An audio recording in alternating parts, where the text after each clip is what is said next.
Bonjour à tous, bienvenue pour cet invité 121. Nous sommes avec Nima Sarr, ou Taï, son nom d'artiste. Bienvenue Nima, bonjour. Merci de me recevoir. Alors nous sommes sur le toit de l'Institut français de Casablanca. Donc Zertouni derrière, on peut apercevoir le parc de la Ligue arabe et deviner la grande mosquée là-bas. Est-ce que ces quelques jours à Casa t'ont inspiré? Beaucoup, beaucoup. J'adore la lumière le matin, en fait. C'est une lumière assez dorée avec un petit voile et c'est très mystérieux. Et j'aime me réveiller à Casa pour voir cette lumière-là. D'accord. Donc ouais, ça c'est inspirant. Ça fait une semaine que tu es là quasiment, tu es là pour une résidence de création, voilà. pour un projet qui s'appelle Lâcher l'homme, Lâcher l'homme. dont on va parler un peu plus tard. Et donc tu es musicienne, tu es poète, On peut dire tu ça. écris, tu Oui. es rappeuse, chanteuse. Oui, tout à fait. Tu as grandi à Dakar. À Dakar. Et puis tu as fait ta vie d'adulte, disons, à Paris. Ouais. Et maintenant tu vis et travailles à Paris. Est-ce que tu peux nous parler un peu de ton parcours d'artiste? Mon parcours d'artiste. Disons que mon parcours d'artiste, il n'a pas nécessairement commencé avec la musique. C'est-à-dire que j'ai été très passionnée par le dessin, la peinture longtemps. J'ai beaucoup dessiné. J'ai fait un petit rapide passage dans le milieu du hip-hop sénégalais. J'avais 19 ans. J'étais à l'université Cheikh Anta Diop. C'est là où est né mon pseudo Taï d'ailleurs. Donc c'était avec un collectif qui s'appelle Bataillon Blindé. Et très vite, je suis venue en France après une année d'université de sociologie là-bas, à Cheikh Anta Diop. Et donc, j'ai pas refait de musique en soi, mais j'ai dessiné et j'ai eu une grande phase de peinture assez intense pendant 10 ans. Et autour de mes 27 ans, j'ai eu envie de refaire de la musique, mais vraiment à fond. Et à ce moment-là, je suis partie de l'écriture, parce que je continue à écrire. Et de l'écriture, je suis allée vers le hip-hop, qui étaient mes premiers amours. Et puis, ça s'est élargi à une musique plus fusion, plus éclectique, plus expérimentale. Donc voilà, et entre-temps, j'ai monté mon projet End of Process donc en 2007. J'ai habité Nantes à l'époque, je suis venue à Paris en 2009-2010, j'ai fini mes études de socio à ce moment-là. Et puis j'ai dû changer d'équipe, les histoires de groupe, vous savez comment c'est, voilà. Ça, on se rencontre, on se sépare, etc. Et là, j'ai fait une refondation de mon projet vraiment dans l'idée que j'en avais moi personnellement, qui était une idée libre, où je ne m'enfermais pas dans un style qui soit hip-hop, jazz, afro ou rock. Voire punk, non? Voire punk, exactement, voire punk. Donc je pense qu'au début, j'aurais pu être difficile à suivre à ce moment-là, quand j'avais mes premières idées venaient, mes premières envies. Et c'était pas facile de partager un lead dans un groupe quand on n'a pas la même vision artistique. Du coup, j'ai dû me séparer de la personne avec qui je travaillais à l'époque et voir, tous mes musiciens sont partis, je me souviens. Et je m'étais retrouvée toute seule avec mon projet en 2010 par là. Et j'ai dû retrouver des musiciens, donc j'ai rencontré d'autres musiciens à Paris, je me suis fait une famille voilà, artistique avec qui je travaille toujours, donc ça fait 10 ans maintenant, et avec qui j'ai pu explorer et trouver ce son, cette couleur que moi j'appelle Afro Space Poetry, parce que pour moi, voilà, mes racines africaines, elles sont toujours là, quel que soit le genre musical, il y a quelque chose du message, de l'énergie, de la pulsion et de la fréquence et du langage qui sont fondamentalement qui me constitue en fait, africaine, sénégalaise. Et puis il y a tout le reste qui vient voilà, se greffer à tout ça. Donc space parce que on est bien sur une planète Terre, dans l'espace. On oublie souvent qu'on est connecté à un univers et qu'on n'est pas juste des êtres humains dans nos personas sociales et autres. Donc c'est une manière de me reconnecter aussi à quelque chose de plus subtil. Et poetry parce que la poésie, sans elle, il n'y a pas de beauté, il n'y a pas de vie, il n'y a pas d'art. En tout cas, dans ce que je pratique, je pense qu'il faut de la poésie. Donc tu as appelé le genre. J'ai appelé le genre Afro Space Poetry. Voilà. Et tu le fais avec le Love Process. Et je le fais avec le Love Process. Et pourquoi ce titre, Lâcher l'homme? Pourquoi Lâcher l'homme? Alors, Lâcher l'homme est un titre qui vient d'une phrase de Fanon lui-même qui dit il faut absolument lâcher l'homme. Et quand il dit ça, je ne sais plus, il y a une journaliste ou auteur qui lui pose la question avec qui il est dans une relation, j'ai oublié son prénom, dans une relation épistolaire, qui lui demande mais pourquoi cette phrase, il faut absolument lâcher l'homme? Et il dit moi-même je ne le sais pas. En gros, je dis cette phrase parce que il dit qu'il considère que les mots ont une charge magique et que lorsqu'on les dit, ils ont un impact, un effet transformateur. Ils peuvent transformer quelque chose en nous. Donc la manière dont ils résonnent transforme quelque chose. Et moi j'ai adoré cette explication qui est de dire qu'en fait il y a quelque chose de magique dans le travail d'écrire, de nommer, de dire. Et de la même manière qu'il y a un travail magique là-dedans, et moi, ce que j'entends, ce que je comprends par cette phrase, c'est que lâcher l'homme, absolument lâcher l'homme, veut dire peut-être absolument lâcher l'idée qu'on se fait de ce qu'est un homme. Parce que l'idée de définir aussi enferme. Et quand on dit ceci est un homme et pas cela, on exclut forcément d'autres potentialités d'expérience de son humanité. Donc, sachant que voilà, même si c'est universel, il y a quand même une particularité à habiter le fait d'être homme. Et donc moi, j'aime beaucoup cette idée. Il faut absolument lâcher l'homme. Donc, lâcher l'homme. Voilà. Est-ce que tu peux nous expliquer ce que c'est que le love process? Alors, le love process, c'est une idée à travers laquelle, en fait, je pense, enfin, ce que je perçois en tout cas de l'existence, je pense que nos actions sont souvent motivées par deux sentiments, deux émotions majeures qui sont ou l'amour ou la peur. Et souvent, la peur peut être une émotion qui nous sauve la vie. Hein, je veux dire, face à un danger imminent, physiquement, on court, on a peur, ça nous sauve. Après, dans le domaine du psycho-émotionnel, je pense que la peur est un frein. Est un frein à la rencontre de l'autre, est un frein à l'épanouissement, est un frein à énormément de choses et aussi la cause de beaucoup de divisions. Voilà, par peur, on va envahir nos voisins, on va se battre, on va se faire la guerre, on va se détester, on va être raciste, xénophobe, anti-ci, anti-ça, on va se cloisonner. Et pour moi, l'émotion d'amour est une émotion beaucoup plus vitale, on va dire, en tout cas qui crée quelque chose qui va vers la vie. Et que ça reste donc une recherche, une quête, c'est-à-dire que ce n'est pas un acquis. Oui, dans l'absolu, on est tous capables d'un acte d'amour, de quelque niveau qu'il soit. Mais je pense que le faire en toute conscience, c'est un autre travail. D'où l'idée du process. De se dire, voilà, c'est un process dans lequel aussi il y a un engagement qui n'est pas que le mien. C'est un process dans un sens où c'est quelque chose qui est en mouvement et donc qui ne se fait pas tout seul, en fait, qui se fait de l'intérieur vers l'extérieur et inversement et qui crée du lien. Est-ce qu'il faut y voir d'autres ou quelconques références à des projets qui pourraient s'appeler comme Love Supreme ah non, ou des pas choses du comme tout, ça, non? pas du tout. C'est en fait, il y avait une phrase qui m'avait fait tilt.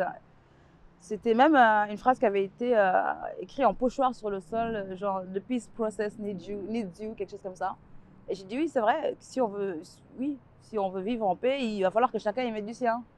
Et j'ai bien aimé l'idée que peace process, love process, et c'était pour moi un crossover très facile quoi. Dans mon cerveau, ça s'est fait comme ça. Mais j'avais pas non. Et puis je me rappelle aussi quand j'ai trouvé ce nom, beaucoup de gens m'ont dit mais c'est trop long, on va jamais retenir, mais puis c'est trop à l'ancienne. Enfin, bon, voilà. Et j'ai dit non, mais c'est le sens de ce que ça dit qui m'intéresse. C'est pas tellement la formule en elle-même. Justement, tu écris pas qu'en français, tu écris aussi en anglais, en Oui. wolof, Et en sérère aussi. Tout à fait. Comment tu fais au départ quand tu te lances à écrire? C'est une question d'envie, tu te lèves le matin et tu te dis aujourd'hui j'écris en wolof ou c'est évidemment en fonction du message que tu as envie de porter? Des fois, c'est vraiment, c'est comme, comment expliquer?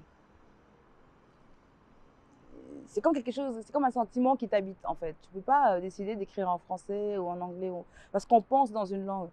On a des images qui nous viennent dans des langues. Après, quand on parle plusieurs langues, il y a des images qu'on ne peut par exemple pas traduire en wolof ou en français ou inversement. Donc ça va être vraiment, on va être habité par un sentiment, par une sensation. Moi, j'écris beaucoup par sensation. C'est d'abord j'ai une sensation et puis la sensation va faire appel à une image qui va se former dans ma tête dans une langue. Et donc nécessairement, ça va être dans cet univers-là. Donc ça va plus une question d'énergie, enfin d'émotion, de sensible, quelque chose de sensitif limite. Voilà. Pour moi, c'est quelque chose de vraiment sensible, presque concret. Et c'est pour ça que j'aime aussi l'image dans mon travail. C'est étrange peut-être comme parce que pour moi, c'est vraiment ça. C'est quelque chose de presque organique. L'écriture, c'est comme l'image. C'est quelque chose d'organique qu'on ressent. Quand on reçoit une image, on se met dans une projection qui est immédiate, dans une identification qui est immédiate et presque physique. Et moi, j'ai le même rapport à l'écriture. C'est quelque chose qui me vient par image mentale ou par sensation, donc image, etc. Donc oui, donc je ne choisis pas. Donc après, une fois que le texte est écrit, il peut y arriver de se dire c'est bien pour le rythme général de cette chanson de mettre, ou pour la compréhension générale, si c'est tout en wolof, de mettre une phrase en anglais. Comme ça, si les personnes ne comprennent pas la subtilité de tout le texte, ils en comprennent l'essence ou le leitmotiv, quelque chose qui les rattache en tout cas. Et des fois, pas.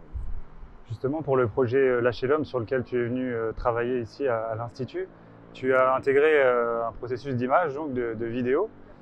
Et donc tu es venu avec un autre Love Process, une C'est autre ça, équipe. c'est ça, c'est ça. Est-ce que tu peux nous dire un mot sur cette formation? Alors, cette formation, en vérité, Stéphane fait partie du projet Time de Love Process depuis Stéphane Berthier. Stéphane Berthier, donc qui fait la guitare et qui est aux machines sur Lâcher l'Homme. Lui, il est avec moi depuis 10 ans, bientôt maintenant. Et Alison m'a rejoint dans Time de Love Process, a rejoint le projet il y a 6-7 ans, quelques temps après. Et c'était vraiment une rencontre. Et donc Alison, qui est donc la VJ, qui travaille sur la création vidéo avec moi. Et c'est vraiment une rencontre qui a changé quelque chose dans mon travail. Moi, j'avais ces velléités d'aller vers l'image. On s'est rencontrés. Elle est talentueuse, elle touche à tout. Enfin bref. Et on a eu comme un coup de foudre en fait. Au départ, elle a fait des images pour moi, type pochette d'EP, affiches pour des concerts, etc. Même un site internet à l'époque. Et puis un jour, je lui ai dit, mais et si on faisait de la vidéo? J'avais envie de ça. Et on a commencé donc à fabriquer nos propres images. Moi, j'aime bien me mettre en scène et me projeter dans des univers, voilà, raconter des histoires en filigrane qui ne soient pas, qu'on n'ait pas besoin d'expliquer. Voilà. Donc c'est comme des pérégrinations d'un personnage, notamment. On a commencé beaucoup, elle avec moi en portrait, des choses comme ça. Et puis ensuite, au fur et à mesure, moi, je suis rentrée dans une dynamique où un processus de création où je me crée carrément un autre personnage que Taille, qui est une espèce de lièvre, de personnage avec un masque de lièvre. Et là, on a vraiment trippé. Et là, on est allé très loin. Là, on a commencé à aller très loin et là, on a commencé à accumuler de la matière. Du coup, c'était évident quand j'ai eu l'idée, enfin, qu'on m'a proposé en tout cas cette carte blanche par une amie, Amina Medeb, qui à l'époque travaillait pour le Salon du Livre l'année dernière à Casa, m'a dit, mais viens. Le bureau du livre. Au bureau du livre, pardon, à l'Institut français du Maroc. Et donc, c'était pour l'événement du Salon du Livre de Casa. Elle me dit, mais viens à Casa, il y aurait quelque chose à faire. Parce qu'elle savait que je chantais, elle m'avait déjà vu chanter, lire des textes, chose que je ne fais pas dans mon travail. Je ne fais pas de slam, je ne lis pas des textes comme ça tout seul. Et j'avais lu un texte d'Abdelwahab Medeb qui l'avait touché. Elle m'avait dit, mais ce serait bien de faire quelque chose.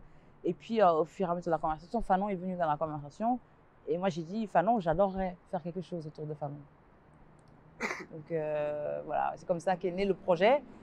Et à partir de ce moment-là, je ne me voyais pas faire quelque chose de littéraire, engoncé, c'est pas mon truc. Et s'il n'y a pas d'exploration, moi, ça ne m'intéresse pas. Du coup, l'image était pour moi une manière d'avoir une autre narration sur le propos de Fanon, qui ouvrirait un autre horizon. Et puis, Madly s'est greffée au projet. Donc, Madly n'est pas du tout du Love Process à la base. Donc, c'est la seule, mais Alison et Stéphane le sont. Et Madly est la compagne de Stéphane. Mais elle est surtout aussi chanteuse, musicienne, flûtiste, avec qui voilà, on s'est croisés déjà, mais on n'avait jamais travaillé ensemble. Donc, par intérêt pour le projet, on l'a invitée et l'alchimie s'est faite et ça y est, c'était la bonne équipe. Un projet résolument pluridisciplinaire, quoi. C'est ça. Entre la vidéo, la musique et donc la littérature. Donc la littérature. Avec les voix ou les textes, je ne sais pas, de Frantz Fanon et d'Aimé Césaire. Voilà, deux penseurs, poètes, militants, acteurs de la décolonisation. Et pourquoi ces deux artistes? Ça aurait pu être d'autres. Ça aurait pu être d'autres. Mais pourquoi Frantz Fanon et Césaire? Parce que Frantz Fanon, je trouve qu'il a un propos qui est difficile à détourner. Parce qu'il y a beaucoup de penseurs dont le propos est facile à détourner. C'est pas inhérent à ce qu'ils sont ou à ce qu'ils disent, mais c'est comme c'est reçu. Et Frantz Fanon a une langue qui est tellement claire et qui est tellement à la fois incisive et tellement radicale qu'elle est définitivement pas détournable. Et qui encore, pour moi, résonne aujourd'hui. Donc moi, j'adore cette forme de truc viscéral qu'il y a dans Peau noire, masque blanc, dans cette partie de l'expérience vécue du noir où il parle à la première personne. En fait, il y a une vraie spontanéité. Voilà, il y a une vraie spontanéité, il y a quelque chose de viscéral, il y a quelque chose qui est tellement fort qu'on ne peut pas le détourner, le galvaniser. En tout cas, de mon point de vue, je trouvais que c'était très... voilà. C'est immédiat. Voilà, c'est immédiat et ça touche tout de suite. Et, on peut rappeler qu'il est mort très jeune, Frantz Fanon, il est mort à 36 ans. Oui, il est mort très jeune. Il a laissé une œuvre très... C'est ça aussi. Très concentrée, hyper dense, sur quelques années. Hyper dense. Et donc Peau noire, masque blanc, c'est sa thèse en psychiatrie. C'est ça, Et sa thèse en c'est psychiatrie. sur Sur la problématique. désaliénation. Désaliénation. Merci. La désaliénation. Du noir. Du noir. Et donc lui est profondément militant au moment où il y croit tellement. Profondément militant et profondément dans sa pratique. Ce que j'aime, c'est profondément au contact avec le réel, parce qu'il a une pratique de psychiatre, donc il est au contact avec les populations, il leur parle, il analyse leurs rêves, il est dans quelque chose de la matière. Et c'est intéressant de voir quelqu'un qui part de la matière pour ensuite pour confronter sa thèse et le réel, etc. Et donc du coup, on est dans quelque chose de prégnant qui ne nous lâche pas. Qui ne nous lâche pas. Et Césaire, pourquoi? Parce que c'est lui qui le cite. C'est-à-dire que c'est lui qui cite Césaire dans ce chapitre. Donc, à un moment donné, dans son expérience qui dit « Est-ce qu'on vécu du noir ?» où il découvre sa noirceur, comme il dit, et je découvre ma livrée, elle est effectivement laide, qui me dira ce qu'est la beauté? Donc, il pose cette question-là et au fur et à mesure des pages, on comprend que très vite, plutôt que de partir d'un complexe inné, comme il le dit lui-même, il veut s'affirmer en tant que noir. Et pour s'affirmer en tant que noir, et là, tout d'un coup, on a Césaire qui rentre en jeu. Cahier d'un retour au pays natal. Donc il y a un ancrage qui revient. Qui est une œuvre de jeunesse aussi de Césaire. Qui est une Césaire. œuvre de jeunesse aussi de Césaire. Mais qui est une œuvre qui est clairement parle de l'enracinement, parle des racines, de d'où on vient, de ce que ça fait d'être dans l'endroit. De ce que ça fait d'être dans l'endroit et de qu'est-ce que cet endroit fait sur notre être, sur comment il nous constitue, comment il nous définit, et la grandeur que peut nous donner cet endroit, aussi bien que la petitesse qui peut y être attachée. Mais ce que je vois, c'est que lui, il prend Césaire comme un phare dans la nuit, presque. Voilà. Donc lui, il découvre sa noirceur, sa livrée des laides, qui lui dira ce qu'est la beauté. Et il y a comme un écho qui est là. C'est Césaire qui dit « Attends, tu es ceci, quoi. Tu es ceci, et ceci n'est pas rien. » Et donc tout d'un coup, oui, il est en fusion totale avec le cosmos, il le dit. Voilà, il parle aussi de cet attachement presque, c'est spirituel pour moi, voire animiste, cette espèce de façon d'aller vers sa négritude, qui est quelque chose qu'on ne peut pas intellectualiser. Donc il n'est pas intellectualisé, en tout cas dans le texte de Césaire, ce n'est pas intellectualisé, c'est complètement lyrique, c'est complètement sensible. Enfin, moi, c'est cette poésie-là qui m'a touchée. Et l'aspect presque charnel de ce texte-là. Donc, voilà. Bon, ça fait un beau duo. Hein, ça fait un beau duo. Césaire, Fanon. Ça fait un beau duo. Ça marche bien. Ça marche bien. Et pour décrire ce projet, tu dis souvent invocation à Frantz Fanon. Lâcher l'homme, une invocation à Frantz Fanon. Oui, Qu'est-ce que oui. On a besoin d'invoquer aujourd'hui Frantz Fanon Oui, je pense qu'on a besoin d'invoquer l'esprit de Frantz Fanon. Et l'idée pour sa radicalité, pour son rapport à la matière, pour la déconstruction mentale. Je pense qu'il y a un gros travail de déconstruction mentale qui reste à faire et sur le continent et en face, pas que chez nous, pas que du côté du noir, du côté du blanc aussi. Je crois que cette déconstruction de l'histoire. Voilà, de l'écriture de l'histoire, voilà, cette désaliénation-là, elle est encore nécessaire, même si on a vachement évolué depuis et que des choses se sont faites et des choses se font encore. Et invocation aussi, parce que je n'aime pas l'idée de l'hommage. Pour moi, faire des hommages, il y a quelque chose qui fige et qui... voilà, on fait des blocs et puis on met un truc là et ça ne bouge pas. Et du coup, c'est mort. Pour moi, les hommages, il y a quelque chose de vide, de mort et de triste dedans. Donc, j'aime bien l'invocation. Il y a quelque chose où on considère que l'esprit de quelqu'un ou sa vision est toujours vivante. Et quand on l'invoque, eh ben, il vient. Et quand il vient, il nous réinspire à nouveau, il nous renourrit à nouveau et nous remet en question à nouveau et nous rechamboule. Moi, à chaque fois que je fais ce texte, je suis chamboulée. Mais vraiment, émotionnellement, ça me prend, le texte me chamboule. J'ai l'impression d'une présence et l'impression aussi d'être, oui, d'avoir une forme de chance, de pouvoir être guidée encore aujourd'hui par des esprits aussi forts que celui de Frantz Fanon ou de Césaire. Donc invoquer, c'est rappeler, et c'est rappeler au vivant et c'est réincarner quelque part.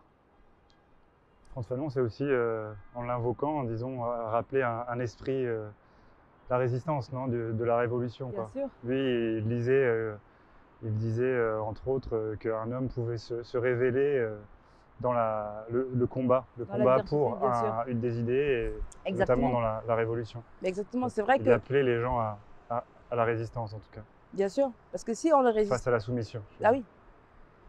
Si on ne résiste pas, si on se rebelle pas, on ne se révèle pas, on reste dans la case qui est prévue pour nous, et puis on ne bouge pas et on n'évolue pas, et on… Voilà.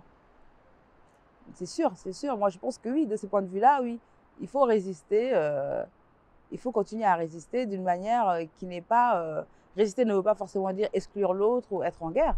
Résister, c'est dire être digne aussi et savoir vraiment qui on est. Et pour moi, aujourd'hui, la forme de résistance la plus forte en tout cas, en tant que… Parce que là, on parle vraiment du rapport du colonisé ou de l'ex-colonisé ou ses descendants à l'empire ou celui qui a colonisé, enfin bon, à la domination en tout cas.